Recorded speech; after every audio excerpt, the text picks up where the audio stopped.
तो चलिए आज एक ऐसी कहानी की परतों को खोलते हैं जो सिर्फ डराती ही नहीं है बल्कि हमें सोचने पर मजबूर कर देती है।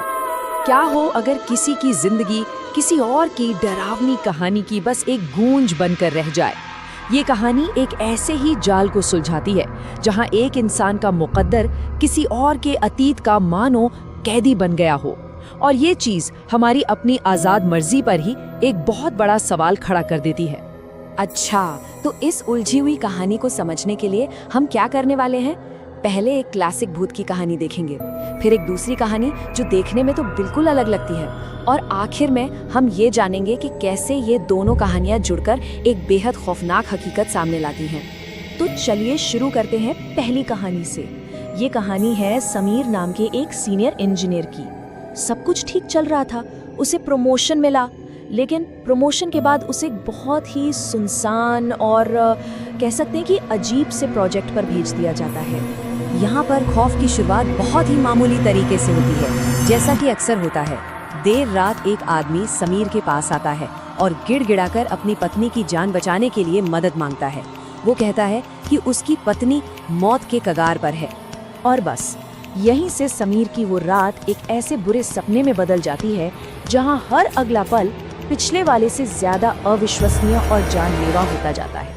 पहले मदद की पुकार, फिर अचानक बिना ड्राइवर का बुलडोजर, और फिर वो खंडर जैसा घर। सब कुछ एक बुरे सपने जैसा था।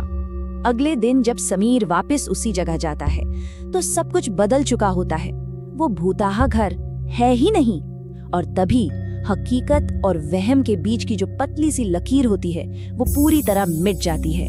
उसे पता चलता है कि उसने जो कुछ भी देखा, जो कुछ भी महसूस किया, वो असल में अतीत की एक त्रासदी का एक भूतिया रिप्ले था जो 3 साल पहले हो चुका था।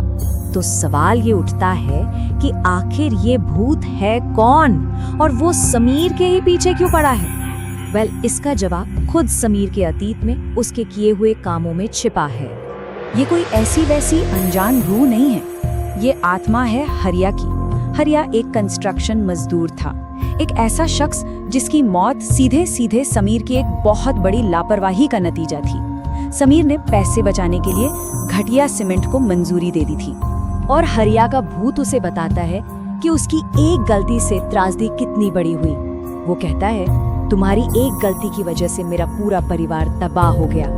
जब हरिया की मौत की खबर घर पहुंची तो उसकी पत्नी ने पहले अपने बच्चों को जहर दिया और फिर खुद भी जान दे दी। तो आप देखिए, भूत का मकसद समीर को बस मार देना नहीं है, नहीं, उसका प्लान तो कहीं ज्यादा भयानक है। वो उसे एक ऐसी सजा देना चाहता है जो मौत से भी बदतर हो। पहले उसे दिमागी तौर पर तोड़ना, फिर उसकी प्रेग्नेंट पत्नी से उसे अलग करना, और फिर उसी के हाथों उसकी पत्नी का कत्ल करवाना, ताकि समीर अपनी बाकी की जिंदगी जेल में सड़ता रहे, हर पल तड़पता रहे। तो ऐसा लगता है कि समीर की कहानी यहाँ खत्म हो गई, उसे उसकी सजा मिल गई। लेकिन ठीक यहीं से ये कहानी एक बिल्कुल नया मोड़ लेती है। अब सीन में एंट्री होती है एक नए किरदार की, आलोक, जो एक नए अपार्टमेंट बिल्डिंग में रहने आता है। अब देखिए, समीर की कहानी में तो एक वजह थी, उसके अतीत का गुनाह था, उसके ज़मीर का बोझ था। लेकिन आलोक का तो उस जगह से दूर दूर तक कोई लेना देना नहीं है। फिर भी जैसे ही वो वहां कदम रखता है, उसके साथ अजीबोगरीब घटनाएं होनी शुरू हो जाती हैं। सोच कर देखिए, कितनी अजीब सिचुएशन है। चौकीदार उसे नाम से बुलाता है, पड़ोसी ऐसे बात करते हैं जैसे बरसों से जानते हों। कोई मोहिनी नाम की औरत के बारे में पूछ रहा है जिसे आलोक जानता तक नहीं, और हद तो तब हो जाती है जब उस पर एक कत्ल का इल्जाम लगता है जो उसके हमशक्ल ने किया है। आलोक अचानक खुद को एक ऐसी डरावनी हकीकत में पाता है जहां लगता है सब उसे जानते हैं, पर वो किसी को नहीं जानता। ये पूरा खौफनाक सिलसिला, ये कंफ्यूजन, ये डर तब अपने पीक पर पहुंचता है जब आलोक का सामना आखिरकार अपने हमशक्ल से होता है, और वो हमशक्ल उसे एक ऐसे अलौकिक नियम के बारे में बताता है जो अब आलोक की जिंदगी को कंट्रोल कर रहा है। और यहाँ पर कहानी का सबसे बड़ा राज खुलता है। वो हमशक्ल जो असल में एक भूत है, एक दिल दहला देने वाली सच्चाई बताता है। वो कहता है कि ये कोई आम भूत प्रेत का मामला नहीं है, बल्कि ये एक जिंदगी है जिसे एक दर्दनाक पैटर्न को बार बार दोहराने के लिए मजबूर किया जा रहा है। इसे ही कहते हैं समानांतर भाग्य। इसको ऐसे समझिए, दो आलोक हैं। एक पिछला आलोक जो 2010 में वहां रहता था और एक ये नया आलोक जो 2013 में आया है। अब सबसे जरूरी बात है ये 3 साल का फासला। जो कुछ भी बिल्कुल हूबहू पहले आलोक के साथ 2010 में हुआ था, वही सब अब नए आलोक के साथ हो रहा है, ठीक 3 साल बाद। और पहले आलोक का अंजाम क्या हुआ था? उसने अपने परिवार की हत्या करके खुदकुशी कर ली थी। तो अब उस पहले आलोक का जो भूत है, उसका मिशन क्या है? उसका मिशन है एक एनफोर्सर का। वो किस्मत के लिखे को लागू करवा रहा है। वो नए आलोक को ऐसा कोई भी फैसला लेने से रोकता है जिससे वो उस पहले से लिखी हुई दर्दनाक कहानी से जरा सा भी भटक जाए। वो कहता है, तुम अपनी किस्मत नहीं बदल सकते और मैं तुम्हें ऐसा करने भी नहीं दूंगा। और बस यही वो पॉइंट है जो हमें इस कहानी के असली सबसे गहरे खौफ तक ले आता है, जहाँ ये दोनों कहानियां समीर और आलोक की आकर एक हो जाती है। सवाल ये है कि क्या कोई ऐसे भविष्य से भाग सकता है जो पहले ही घट चुका है? अगर हम इन दोनों भूते अनुभवों की तुलना करें तो फर्क साफ है।